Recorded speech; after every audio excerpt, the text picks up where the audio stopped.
Now that Edge is no longer in WWE and that he's in AEW as Adam Copeland, let's look at the 5 worst moments of Edge's second WWE run. So this is technically counting 2020 through 2023 once he was medically cleared from spinal stenosis.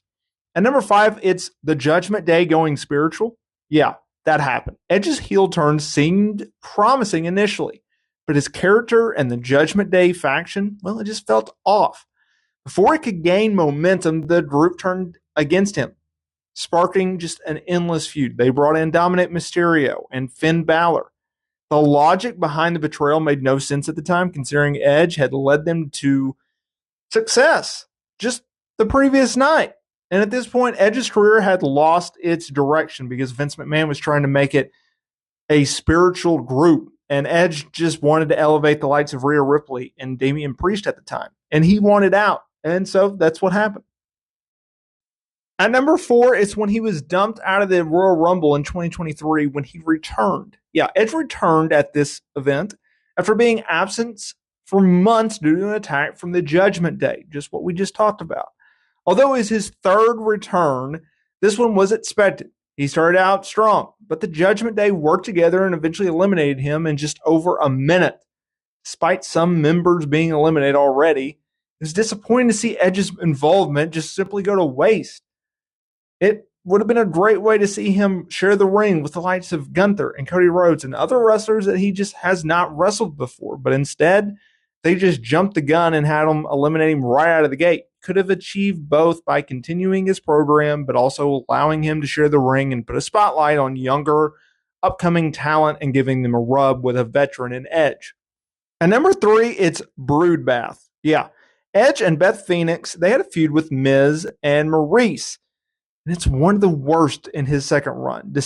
During the wedding vow renewal between Miz and Maurice, WWE decided, okay, Edge, you are going to give them a brood bath, which felt typical of Vince McMahon's slapstick type comedy enjoyment that he has. And it was strange that Edge's short-lived time in the brood is consistently referenced in this feud and his comeback altogether in 2020 to 2023.